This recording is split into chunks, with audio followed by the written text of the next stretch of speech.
For over half a century, humans have endeavored to make business a force for good. But is the movement working? Or is it time to explore a new path forward? Welcome to Less Talk, More Action. We are your hosts, Joel Cesare and Owen Barrett, experts in clean energy, net zero real estate, decarbonization, and entrepreneurship. In each episode, we ask provocative questions and share stories from the front lines of sustainability with leaders in science, tech, and business taking real action to design a cleaner, better future. Thanks for joining the conversation. Now, let's get to work. Joining us today is nobody. I will be doing a solo show here. My name is Joel Cesare, the world's undisputed voice of building decarbonization. My co-host, Owen Barrett, the CEO and founder of the world's, or I think America's fastest growing solar company, can't join us. He's out there making deals, but today will be a quick, short episode, and I think I'll just really lean into where Owen and I were both just last week in Dana Point, California, at the IMN ESG and Decarbonizing Real Estate Forum. It's a conference we've referenced before. It's really the Super Bowl, you might say, for anyone working at the intersection of large-scale commercial real estate investment, ownership, and sustainability and decarbonization. So you get a lot of heavy hitters from the ownership side, some of the world's largest asset managers and owners, operators of commercial real estate, all asset classes, and typically they're heads of sustainability, or at least someone from their sustainability team and asset management teams attend. And then of course, also lots of vendors there, like my company and Owen's company, there to pitch our product and make deals and sit in on panels and celebrate the work everyone's doing and try to pick up momentum in our space. So real quick, my reflections, and some of this was in a LinkedIn post I recently did, but I came away pleasantly surprised. You know, Owen and I have made fun of these conferences in the past. No shade on IMN. They do a great job. It's a tough thing to pull off. But typically, I think we all know in this space, and maybe this isn't unique to the sustainability real estate industry, these conferences can get a little stale and homogenous, and it feels like nothing's really been being said. And of course, these are big publicly traded or heavily regulated private equity or private industries where there's really risk about maybe saying too much on a panel in a public forum. So you don't get much meat at these events, at least on the public panels. But you do in the hallways, at the happy hours, meeting folks for coffee in between sessions. That's a great place to get some real talk. But yeah, my reflections, because usually I come away being like, yeah, nothing was said. It was kind of boring and typical. Everyone just talking about how they're going to fill out their next GRESB certification, or how reporting went, or the next greenhouse gas framework they're joining, which is not going to do anything to solve any planetary challenges. But as I indicated in one of my recent LinkedIn posts, my reflection on this was, I think there is a tone. There's a shift. Owen said this last year, and I don't know if I agreed with him, where he said he thinks the reporting fatigue, like the pressure upon corporate sustainability teams to spend so much of their time and energy just gathering information and reporting on what was done in the past as the main focus of their job, and how that frustrates a lot of us who would like to see more impact being deployed. I don't know if I agreed with that in the past, but I would just say in this conference, both in some of the panels I attended and in a lot of the private conversations, it feels like we're turning a corner. And maybe that's to give credit where credit's due.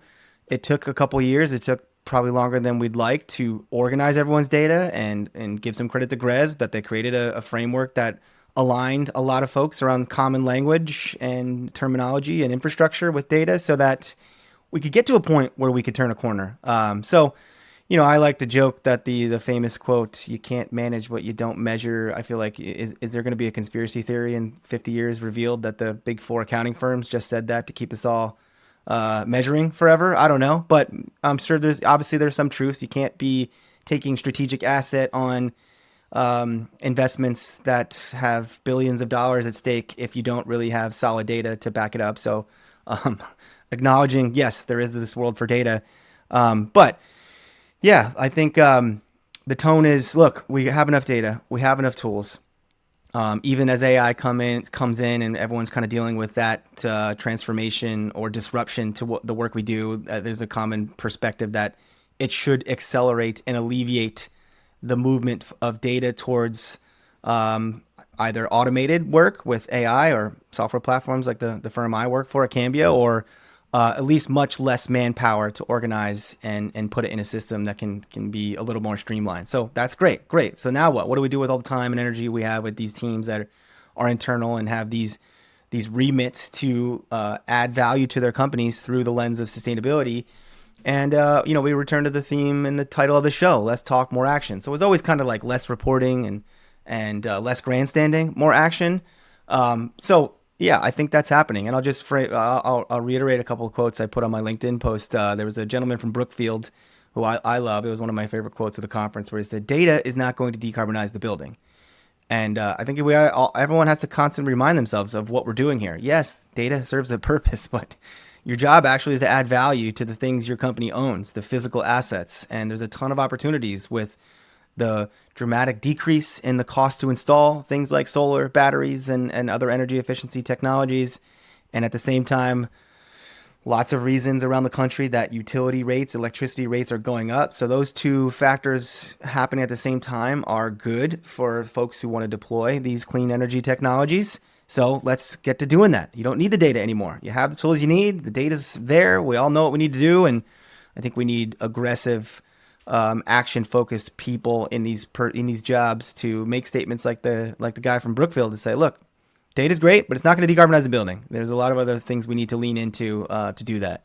And then a good friend of mine and friend of the show, Ben Stapleton, the CEO of the USGBC California, a legend in the green building space.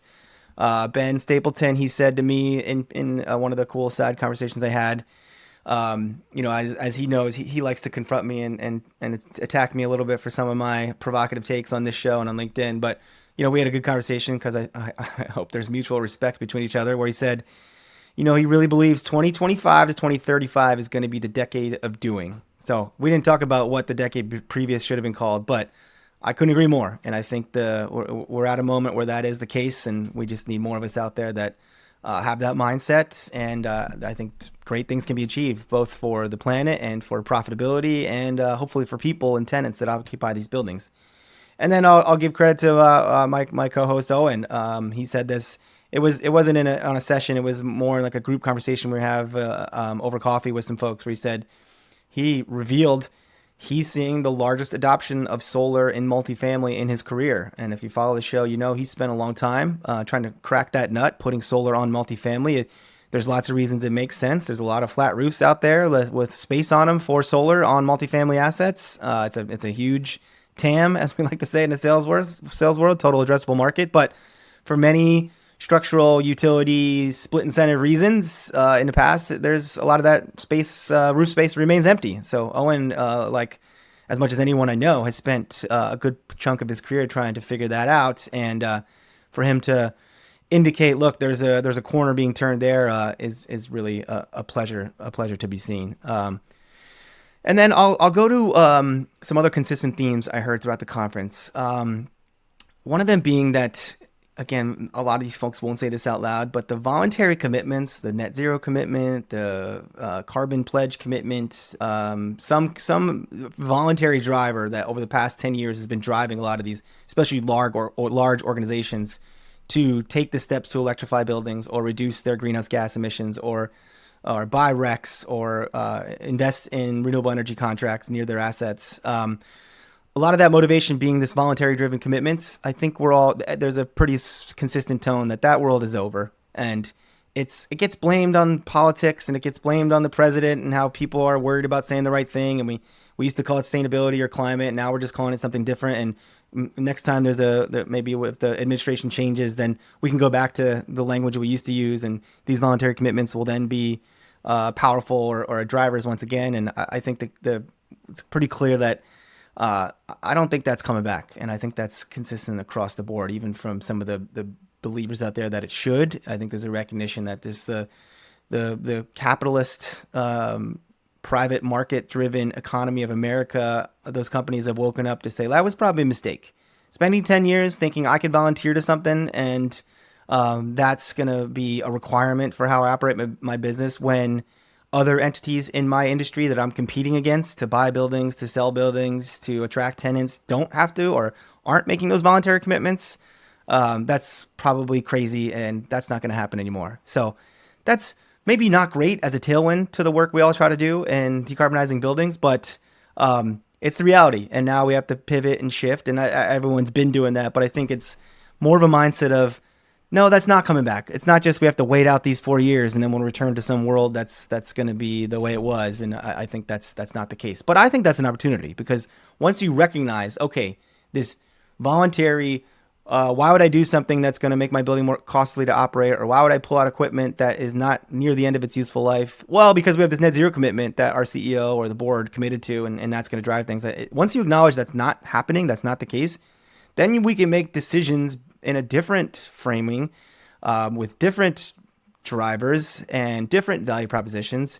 And I think that brings me, to like the optimistic point of view that we like to talk about on the show, which is we don't need those voluntary commitments anymore. And in fact, maybe they just created a lot of noise and a lot of fancy reports and a lot of fancy people traveling to Davos and whatever the next COP event was around the world, where we can all talk about some global treaty on climate. That's never going to happen. So if we can stop wasting all our time and energy on those things and just focus on the themes of dramatic decrease in cost of the equipment we need to install, the facing the pressure right in front of us that electricity rates are rising and will continue to rise, and the pressure that puts on people and businesses, and wow, what a tailwind those two factors are to address at the same time.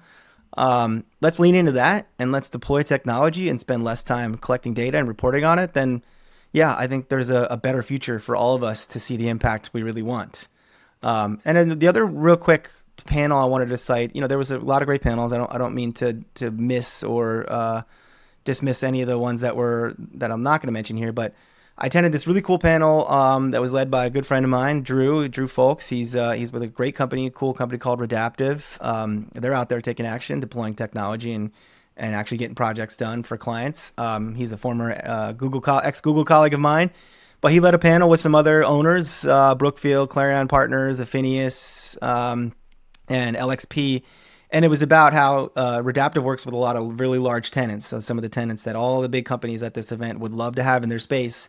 And they have their own climate or energy or sustainability commitments, or at least drivers that their own teams internally, like similar to the job I once had, would be asking their landlords, hey, like, we'd like to collaborate on things, especially when it's a triple net lease, which means the owner is paying none of the utility bills and not even responsible for the upkeep and maintenance of the equipment, the systems that are driving the energy of the building.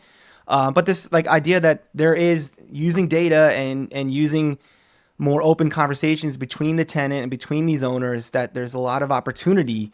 And we used to use this term, I think green leasing is overused. I've been a part of some green leases that have no teeth. And even the people that I worked with on the transaction side would kind of laugh yeah, this is just noise we put in the contract to appease you sustainability idiots. There's this green leasing stuff doesn't really happen. And then there was a term used, co-invest, will the tenant and the owner co-invest in something in the building? And it's that's kind of crazy too. That's really hard to do, because who owns it, and why would the tenant, even if they're super motivated, actually co-invest, and what are the mechanisms to drive that investment? That's, again, a lot of friction when it comes to transactions in the world of commercial real estate. The folks that are driving the actual transaction process, whether it be the lease or the buy or the purchase or the sale, no friction. They want as little friction as possible. But there was a lot of cool stories about how at the lease renewal, if you're the owner, the last thing you want is to try to churn some tenant and then have to find some new one, especially if it's an anchor tenant that's a global Fortune 500 company that wants to sign long-term leases. Those are great to have if you're the owner. When those leases come up for renewal, that's an opportunity to discuss, hey, you have a triple net lease. This is me coming from the owner, and we'd love to keep you as a tenant. And what if we invest in making your space more energy efficient to operate, therefore lowering your operating costs once you renew? And might that make our renewal conversation easier? Or might that allow us to maybe increase our rent and us to get some return on investment in this renewable energy or clean energy investment we might make? And credit to Drew, credit to Redaptive and the companies on that panel. There were some really interesting stories about how that's actually working. And we see that at Cambio too. There's amazing stories about some of our clients using Cambio to identify the decarbonization opportunities and how they're leveraging that data and information and opportunity at lease renewal to do exactly what we described. Like there's a win-win-win there where you can maybe increase the rent a little bit, but with using data, it's demonstrating that post renewable energy or clean energy project, energy efficiency project, you will save so much energy that you'll still come out on top when it comes to your increased rent versus the amount you're going to save. And then the owner gets a better, more efficient building, maybe for the next tenant or maybe for a long term. So credit to Drew, great panel. It was like probably the meatiest, like real information, case study, impact story that I took away. And again, I was at my Cambio booth. I was sticking and moving, making deals. I couldn't be in every panel, so I'm sure there was other great ones, but that was the one that caught my attention the most. And then, I'll wrap up here with just, I think the way when we have a guest, we always ask them at the end, hey, sustainability, too much negativity, too many people think the sky's falling. And there was definitely that tone at the conference. The drought, the heat waves around the country were on people's minds. And extreme weather and drought are a concern everywhere, and the relation to climate change and how that motivates our work. There was a conversation at a conference like this for sure, but I'm going to do what I always ask our audience to do, which is let's end the show on some optimism. What gives me hope for the future? And I think it's the point I've been probably a long-winded way of making this whole show, which is, yeah, this is a great moment to be in this space. Owen talks about it a lot. How the big beautiful bill has had this amazing impact on accelerating the adoption of solar, and how data centers around the country, while of course a political lightning rod, their impact on local utility rates will drive the need for more efficiency, both of course in their data centers and the neighboring buildings and resources and infrastructure around them. And all the great innovation happening in all aspects of clean energy technology. We've had people on the show, heat pump, hot water heaters, all type of different installation strategies for new heat pump technology. There's, of course, I've mentioned the cost of solar, different type of battery technologies. One of my recent posts was this cool thing about SPAN, using batteries and as distributed intelligence and inference for data centers, and what that might do for homeowners and to unlock the use of batteries. Like all these really great signals out there that the innovation and the cost of installing the clean version of whatever we're trying to do to heat or cool or energize our buildings is moving in a positive direction. The costs are going down, the technology is getting better, more reliable, and at the same time, there's utilities and there's energy rates that need to be addressed. So I think the future is bright. We'll continue to celebrate that message here on the show. And with that, I will wrap up. I have no guests to ask to plug. We love all our audience. A couple people came up to me at the conference who I'd never met, told us they were fans of Less Talk, More Action. So please keep sharing the word that we're out here talking the real talk and bringing value to folks in this space. And thank you for joining. You can find this podcast and more great content at letstalkmoreaction.com. If you like the show, subscribe, like, and share with your friends. And until next time, we encourage you to ask yourself, what are you doing to take action to make the world a better place?